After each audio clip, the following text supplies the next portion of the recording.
I want to share a few words about kind of money and happiness, and to think a little bit about the psychology of money.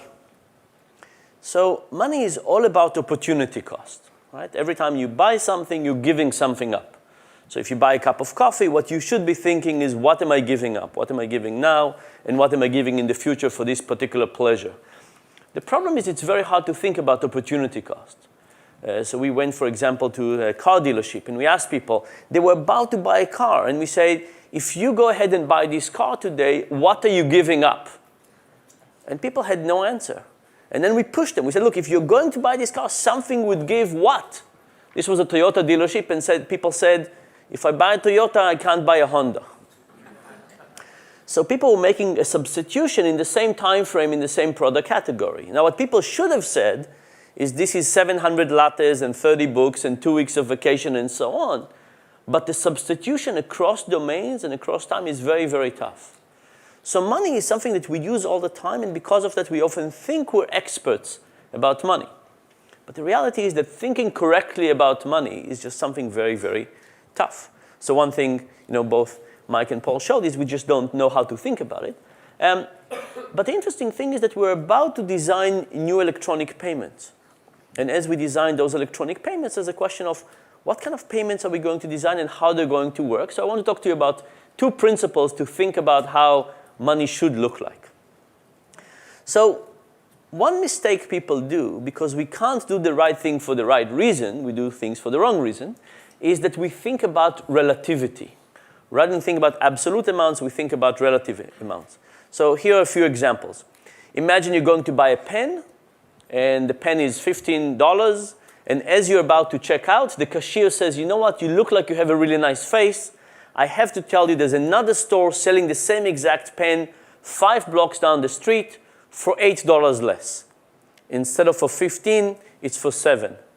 How many of you would walk 5 blocks to save this $8? Okay, a few people. Case number 2, you're buying an Armani suit. It's a $1,015. And as you check out, the salesperson said, just to tell you the truth, there's another store 4 blocks down the street selling the exact same suit, instead of for $1,015, for $1,007. $8 less. How many of you would now walk to save the money? No. Your bank account, of course, doesn't care where the money is coming from. $8 is $8, but we think about money in relative terms. How many of you ever renovated an apartment or a house? Okay. And under those conditions, how many of you got your contractor to come to you and say, for only $5,000 more, you could get something Italian? Yeah. And how many of you in those moments very quickly made a decision this was worthwhile, and then went to the supermarket and considered whether you should buy the expensive tomatoes or the cheap tomatoes? Right? In a one-moment decision, you could have spent more money than the rest of your life making decisions about tomatoes. But if you're spending so much money, and because we think about percentage, you can make decisions about thousands of euros at the moments without really thinking very much. And here's the last example. Imagine you're buying a car, it's 30,000 euros, and the salesperson tells you that for $2,000 or 2,000 euros more, you could get the seats in leather. I don't know what the benefits are, but let's assume they have some benefits. Versus you buying a chair for your office. It's 500 euros. And the salesperson tells you that for 2,000 euros more, you could get it in leather. Presumably you sit more on your office chair than in the car. Whatever utility leather has, it would have more utility.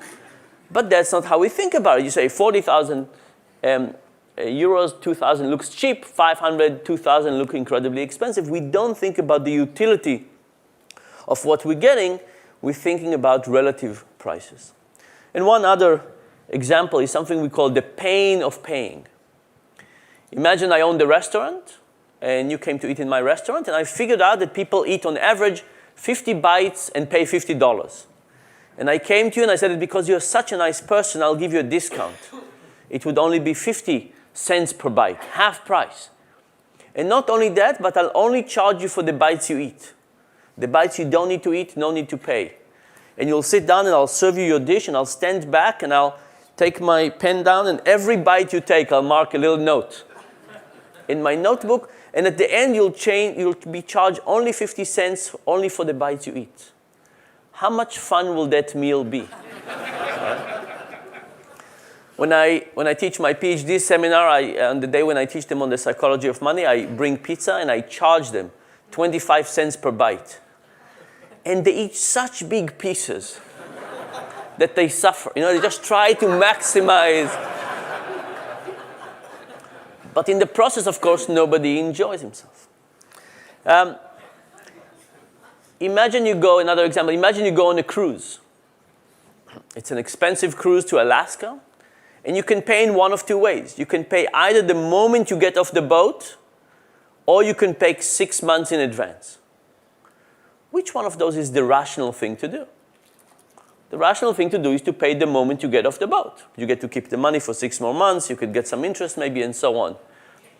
But if you pay the moment you get off the boat, how much fun will the last day of the cruise be? You would probably spend the whole day in the buffet trying to amortize your investment. Now, if you think about this notion, this is really a notion about saliency of payment. The idea is that every time you pay something and you're aware of your payment, your enjoyment drops. Right? But if you pay in advance or you pay after the fact, somehow this association between payment and consumption changes, and therefore our happiness changes. Credit cards, by the way, are an amazing way to alleviate this association, to change it. What happened? You go to a restaurant. How many of you, imagine you went to a restaurant and you could pay with cash or with credit card. How many of you would feel slightly worse, slightly more ting at the end of the meal paying with cash? Right? Why is it? It's because, you know the price, it's the same thing, but when you pay and consume at the same time, your enjoyment drops.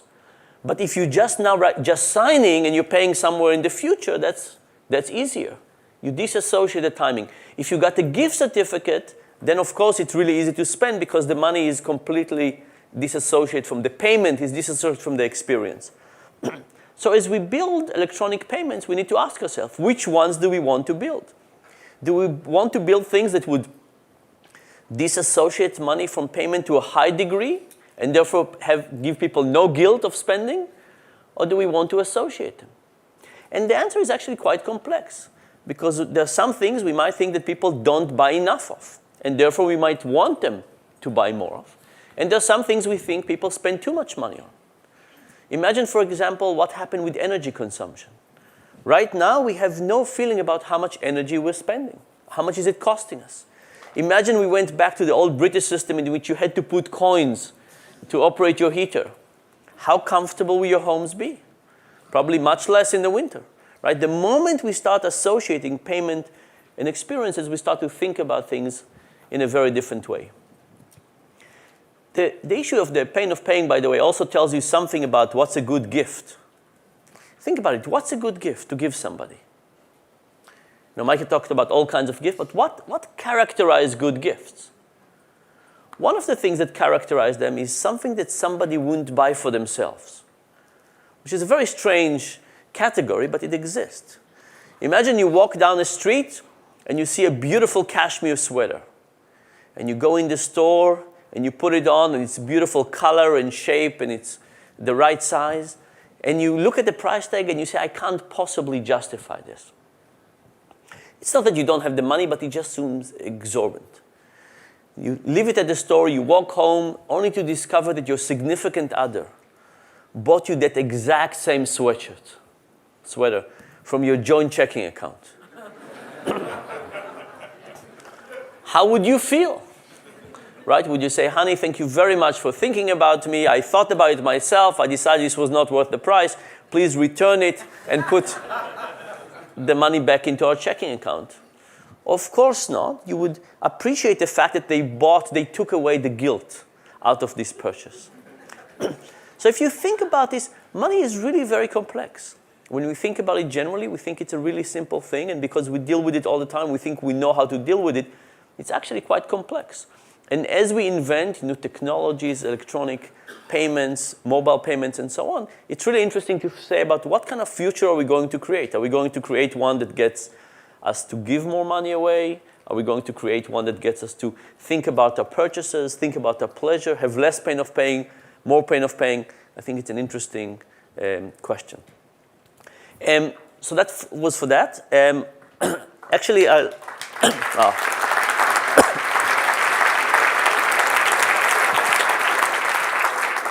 I do want to make one public announcement.